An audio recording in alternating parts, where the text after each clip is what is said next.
ऐसे मान के पढ़ना है कि 2026 लास्ट है, इसके बाद में हमको नहीं पढ़ना है। हेलो एवरीवन, अगर आप भी तैयारी कर रहे हैं एसएससी और रेलवे एग्जाम्स की, तो ये वीडियो डेफिनेटली आपके लिए है। ये वीडियो आज आपके मन में जितने भी डाउट है वो सारे क्लियर करने वाले हैं। आपके टारगेट्स पूरे क्यों नहीं होते, आपके टारगेट्स में क्या कमी है, आपका मॉक में स्कोर क्यों ज़्यादा नहीं आ रहा है, या फिर आपकी तैयारी में कहाँ कमी रह रही है। और इसमें मैं आपको ये भी बताऊंगा कि आप इन सब चीज़ों को कैसे सही कर सकते हो, आप कंसिस्टेंटली कैसे पढ़ाई कर सकते हो, आपके टारगेट्स कैसे बनने चाहिए, और आप मॉक में स्कोर कैसे इंक्रीज कर सकते हो, और अपनी पढ़ाई को एकदम फ्लो में कैसे लाएं जिससे पढ़ने में मजा आए। और एंड में जो आपने थंबनेल देख के क्लिक किया है, फिर एंड में आपको 51 डेज का चैलेंज भी मिलेगा देखने को, जो चैलेंज शायद आपकी इस जर्नी में बहुत ज़्यादा हेल्प कर दे और आपकी लाइफ चेंज कर दे। तो एंड तक बने रहिए इस वीडियो में ताकि आपको पूरी हेल्प मिल सके। अगर आप बीच में छोड़ दोगे तो फिर आपको समझ में कुछ नहीं आएगा। जैसे आप सिलेबस को छोड़ रहे हो, वैसे अगर वीडियो को भी छोड़ोगे तो आपको कुछ नहीं। रहिए एंड तक वीडियो में और जान लीजिए अपने सारे मन के डाउट्स और सारे क्वेश्चंस का आंसर आपको वीडियो एंड होने तक मिल जाएगा। और मैं आपको बता दूं दोस्तों, ये वीडियो रिपीटर्स और फ्रेशर दोनों के लिए है, और रिपीटर के लिए तो खासकर बहुत ज़्यादा इंपॉर्टेंट होने वाली है। तो स्टार्ट करते हैं। सबसे पहले, मेरा नाम है प्रकाश और मैं भी एसएससी और रेलवे एग्जाम्स की तैयारी कर रहा हूँ। अप्रोक्स 2 साल मेरे को भी हो गया तैयारी करते हुए, और काफ़ी कुछ सीखा है मैंने।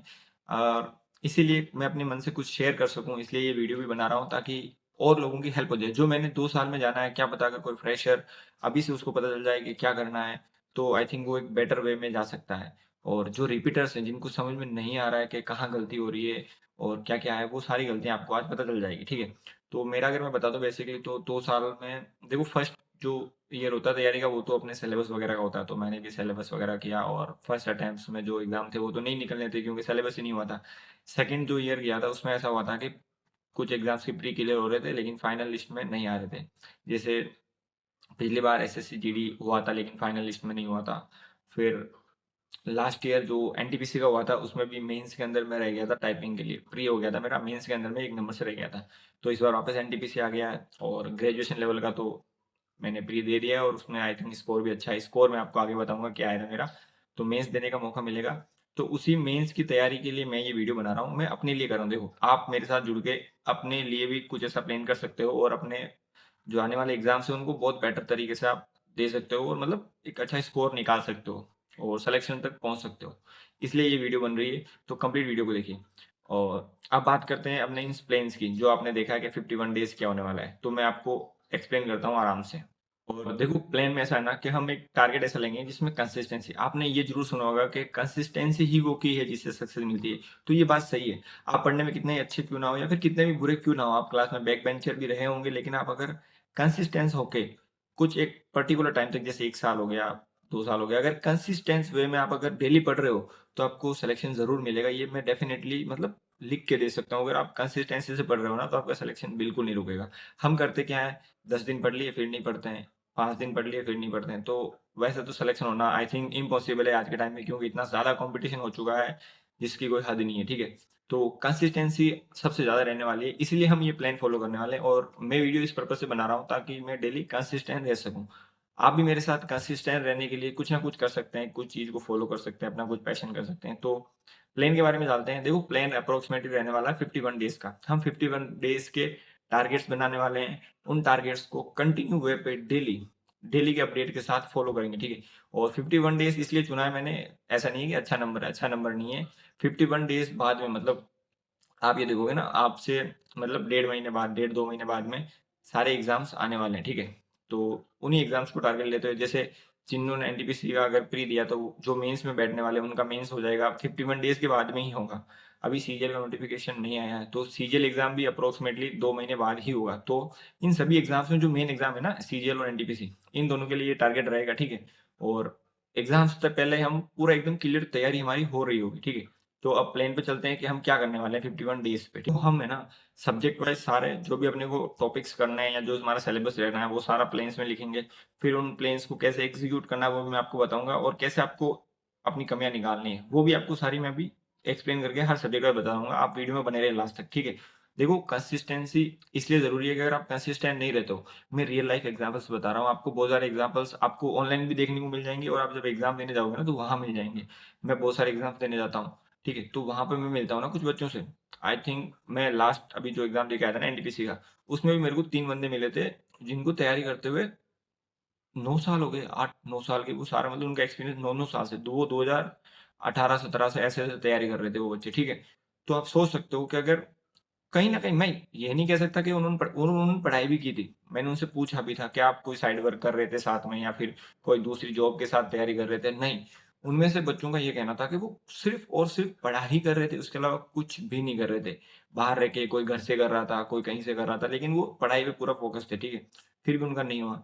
तो कहीं न कहीं ये होता है कि कंसिस्टेंस वे में वो नहीं पढ़ रहे होंगे। मैं यही मानता हूँ। अगर कोई कंसिस्टेंटली 8-9 साल पढ़े तो ऐसा हो ही नहीं सकता कि उसका सिलेक्शन ना हो, ठीक है ना? ये इस बात को आप ऐसा कह सकते हो कि मतलब हवा नहीं है, ये सच है। अगर आप कंसिस्टेंट वे में 1-2 साल हो सकता है कि ना हो, 3 साल हो सकता है कि ना हो, लेकिन उसके बाद 3 साल बाद में तो ऐसा हो जाता है ना, अगर आप कंसिस्टेंटली 3 साल पढ़ लो तो आप हर एग्ज़ाम्स को निकालने के लायक हो जाता हो। अगर आप में बाकी अगर मेडिकली वगैरह अनफिट नहीं हो तो आप सारे एग्ज़ाम्स क्लियर कर सकते हो, ठीक है?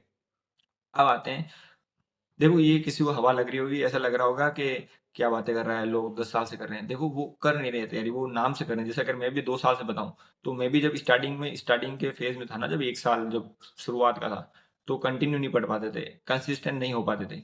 उसीलिए मैंने अब ये किया कि अब अगर थोड़ा सा पढ़ेंगे, जैसे मान लो ये लास्ट ईयर है, ऐसे मान के पढ़ना है कि 2026 लास्ट है, इसके बाद में हमको नहीं पढ़ना है। आपने 10 साल खराब करने हैं क्या? लाइफ फेल हो जाएगी अगर आप कंसिस्टेंट होकर नहीं पढ़ोगे। और अगर आपने 10 साल ऐसे अगर प्लान बना लिया ना, 10 वर्ष योजना करके 5 साल पढ़ेंगे, फिर 5 साल और धीरे-धीरे पढ़ेंगे, तो 10 साल बाद में अगर लग भी गई ना जॉब, तो भी मतलब इतना कुछ आप उससे मतलब सैटिस्फाई नहीं हो सकते, ठीक है? तो अपने को ये लास्ट ईयर मान के चलना है, जैसे कि 2026 फाइनल हो, इसमें सिलेक्शन लेके निकल जाना है, चाहे कितनी भी मेहनत करनी पड़े। ये लास्ट के जो 7-8 महीने बचे हैं, उसमें जान लगा देनी है, ठीक है? या तो जान, आपने सुना होगा, या तो जाने दो या फिर जान लगा दो, ठीक है? तो उसी के साथ अपने को अब ये जो आगे के डेज़ हैं, उनको एकदम मतलब झक जाओ ना यार, अब कब जगोगे? हर दो मतलब 2-3 महीने बाद सारे एग्ज़ाम स्टार्ट हो जाएँगे, तो कब करोगे? तो this is the right time. मैं भी अभी स्टार्ट कर रहा हूँ, मतलब मैं काफ़ी टाइम से कंसिस्टेंट पढ़ ही रहा हूँ, लेकिन अब ये हो गया ना कि मतलब एक दिन भी मिस नहीं करना है, बिल्कुल एकदम लग जाना है। और अपने टारगेट्स वगैरह ऐसे बनाने हैं जो फ़ॉलो हो सके। देखो हम होता क्या है ना, हम टारगेट्स बहुत ज़्यादा बना लेते हैं, फिर वो फ़ॉलो हो नहीं पाते हैं और फिर गिल्ट आता है। जैसे आज आपने टारगेट बनाए, अगर आज पूरे नहीं हुए, तो अगले दिन वो प्रेशर रहता है कि कल के भी पूरे नहीं हुए, फिर अगले दिन के भी नहीं होते। ऐसे एक साइकिल बन जाती है और फिर साइकिल की लूप में हम 2-3 दिन बाद में छोड़ ही देते हैं पूरा, डिमोटिवेट होके पूरा बंद कर देते हैं। तो ऐसा नहीं करना है, अपने को एक जेन्युइन टारगेट बनाना है, जो पूरे हो सकते हैं और पूरे किए जा सकते हैं, ठीक है? तो अब मैं आपको समझाता हूँ प्लान वाइज़, ठीक है? तो ये देखो, हमने पहले 51 डेज़ का मैंने अपना एक रफली टारगेट बनाया है, ठीक है? तो अपना टारगेट देखो 25 अप्रैल से रहने वाला है, ठीक है बॉस? तो आज ही है 25 अप्रैल, जब ये वीडियो आ रही है 25 अप्रैल 2026 से लेके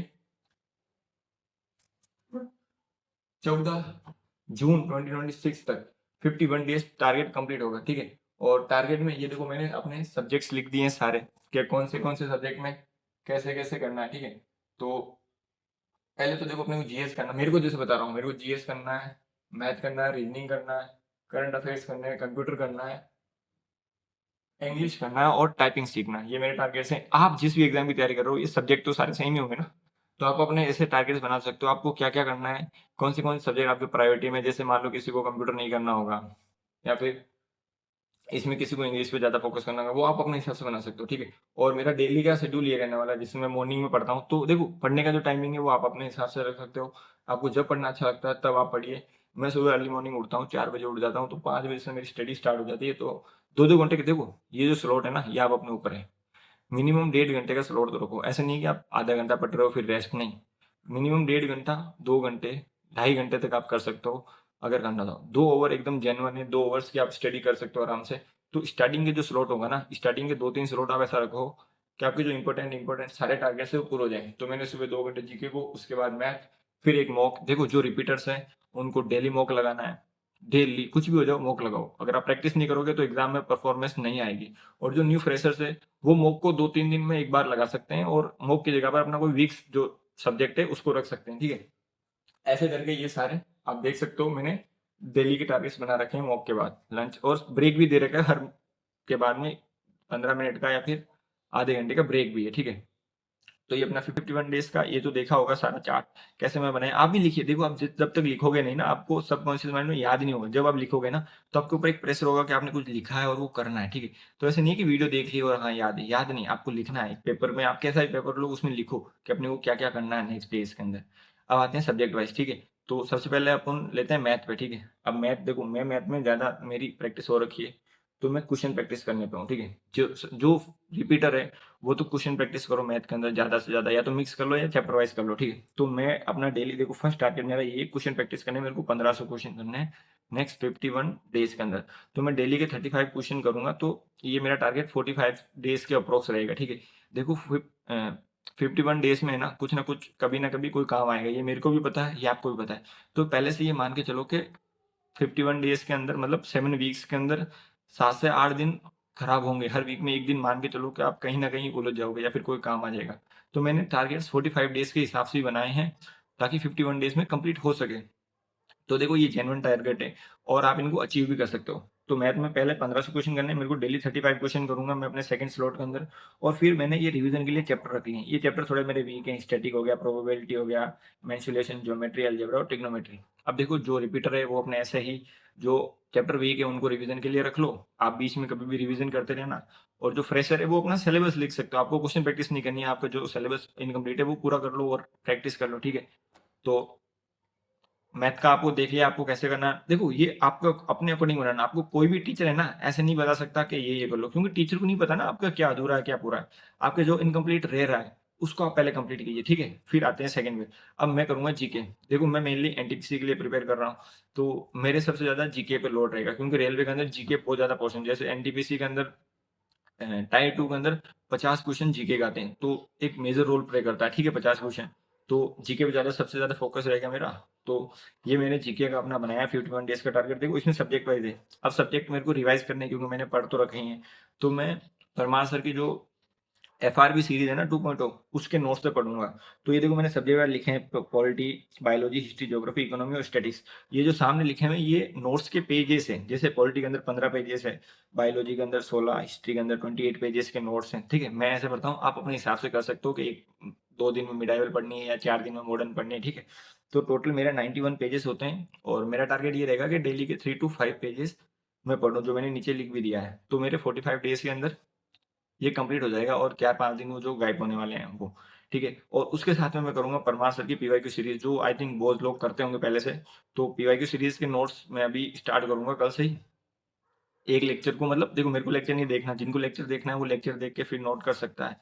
तो मेरे को तो सीधे मतलब वो जो नोट्स है ना परमार सर के, वो नोट्स वगैरह देख लूंगा मैं, ठीक है। वो डायरेक्ट मतलब नोट से पढ़ सकता हूँ मैं।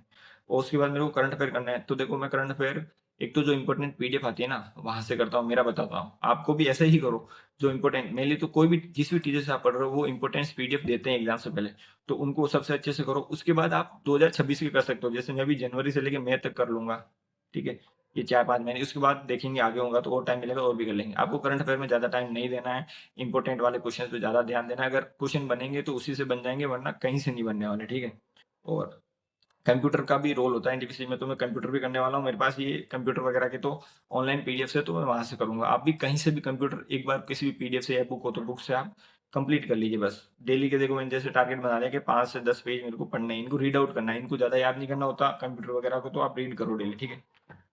तो दोस्तों आपको समझ में आ गया होगा कि आपको अपने प्लान्स कैसे बनाने हैं। देखो मैंने 2 सब्जेक्ट रखे हैं, क्योंकि मैं रिपीटर हूँ। तो मेरे देखो रीजनिंग में मेरे फुल स्कोर आता है, मतलब जीके में, मतलब सीजीएल में या फिर रेलवे में कहीं भी ले लो, मेरे ऑलमोस्ट फुल स्कोर रहता है।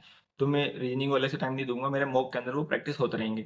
आपकी अगर रीजनिंग कमजोर है तो ऐसे ही आप रीजनिंग का बना लीजिए, जो जो इम्पोर्ट मतलब कमजोर आपका टॉपिक है। और जिसको इंग्लिश करनी है सीजीएल के लिए मोस्टली, तो वो इंग्लिश का भी ऐसे एक टारगेट बना सकता है भाई, अपने को वॉक का भी इतना पढ़ना है डेली, ग्रामर के यहाँ से रूल रिवाइज करने हैं, और कॉम्प्रिहेंशन के लिए कुछ ना कुछ पढ़ना है, ठीक है। तो आप ये कर सकते हो। मैं अभी इंग्लिश करूंगा लेकिन बाद में करूंगा, आई थिंक लास्ट में जब 10-15 दिन रहेंगे तब से स्टार्ट करूंगा। और ये टारगेट पूरा होने के बाद मैं इंग्लिश चलाऊंगा अलग से, क्योंकि मेरा सीरियल से ज़्यादा एनटीपीसी पर भी फोकस है, ठीक है। तो देखो स्पीड आई थिंक आपको 2x नहीं करना पड़ेगा, मैं तेज ही बोलता हूँ थोड़ा और ये जो मैंने प्लान्स बताए ये डेफिनेटली रहने वाले हैं, और डेली एग्जीक्यूट भी करूंगा। देखो मैं एक शॉर्ट्स के थ्रू है ना, आपको डेली मेरा प्लान दिख जाएगा कि मैं डेली अपने टारगेट्स पूरे कर रहा हूँ। वीडियो तो नहीं बना पाऊंगा डेली, क्योंकि इतना टाइम फिर बचेगा ही नहीं। तो डेली शॉर्ट्स के थ्रू आपको अपडेट देता रहूंगा कि मैं डेली अपने टारगेट्स पूरे कर रहा हूँ। और आप भी कमेंट में लिख दो आज से कौन कौन ये प्लान फॉलो करने वाला है, कौन डेली टारगेट्स पूरे करने वाला है और कौन जॉब लेने वाला है। कमेंट में जरूर लिख के बताना, ठीक है। देखो ऐसा है ना, ये 7 पंचवर्षीय योजना नहीं बनानी है अपने को ऐसे 2-4 साल तक लेके नहीं बैठना है। तो अभी के लिए सब छोड़ दो। देखो इंस्टाग्राम, फेसबुक वगैरह सारे बंद कर दो, हो सके ना तो नेक्स्ट 3-4 मंथ इतना इंपॉर्टेंट। प्री से पहले देखो, प्री के जब प्री क्लियर हो जाता है ना, तो मेंस के लिए सभी को जोश मिलता है, सभी को बहुत ज्यादा हाइप होती है, मतलब बाद में पढ़ने का भी मन करता है ऑटोमेटिकली। लेकिन प्री से पहले पढ़ने के लिए आपको अपने आप को डेडिकेटली कंसिस्टेंट वे के अंदर जगाना होगा, मेहनत करनी होगी। आपका मन नहीं करेगा पढ़ने के लिए, लेकिन आपको उसे लगाना होगा। उसे कहते हैं कंसिस्टेंसी, और डिसिप्लिन बिल्ड करना पड़ेगा। आपका जो भी टाइमिंग है उस टाइम पर वो काम होना चाहिए, चाहे दुनिया इधर की उधर हो जाए, ठीक है। और 1-2 दिन जो हमारे हाथ में नहीं होते हैं, उनके लिए हमने वैसे भी एक्स्ट्रा टाइम रखा है 4-5 दिन का, ठीक है। तो आप 45 डेज का प्लान्स बना सकते हो, उसको 51 डेज के लिए रखिए। और मेरे साथ कौन कौन जुड़ के स्टडी करने वाला है वो कमेंट में अपना नाम जरूर बताइए, और कहाँ से हो अगर आप ये भी बता सकते हो तो बताइए। और अगर आप वीडियो देख रहे हो तो अपने दोस्तों के साथ शेयर कर दे, ताकि उनको भी कुछ ना कुछ हेल्प मिले इस वीडियो से, ठीक है। अगर अपनी लाइफ को सच में चेंज करना है ना, तो लग जाओ यार, सच में लग जाओ, बता रहा हूँ मैं। कैसे भी करो बट पढ़ो, कंसिस्टेंस पढ़ो, डिसिप्लिन वे के अंदर पढ़ो, ठीक है। ये लाइफ वापस नहीं आने वाली। जो डेज जा रहे हैं ना, वो सच में बहुत इंपॉर्टेंट डेज है, और वो कभी वापस नहीं आएंगे। तो यही था मेरा फाइनल प्लान। अब मेरे को भी अपने टारगेट्स पे जाना है, क्योंकि टारगेट स्टार्ट हो चुके हैं। तो आज का टारगेट मैं कर रहा हूँ कंप्लीट। जब तक वीडियो बना रहा हूँ तब तक आई थिंक मेरे हाफ 80% टारगेट हो चुके हैं, ठीक है। तो वो आपको इवनिंग में शॉर्ट भी मैं डाल दूंगा उसके लिए, और ये मैं भी लग जाता हूँ। और अगर आपने यहाँ तक वीडियो देखी है तो वीडियो को शेयर जरूर करें, सब्सक्राइब कर दें चैनल को साथ में कनेक्ट रहने के लिए, ताकि आगे अगर कोई मैं और अच्छी वीडियो बनाऊं तो आपको मिल सके। अगर आपको और भी कोई डाउट है तो आप कमेंट में सारे डाउट्स लिख सकते हैं, आपके हर डाउट का मैं आंसर दे दूंगा नेक्स्ट वीडियोस के अंदर। और बाय बाय सभी को, ऑल द बेस्ट सभी की।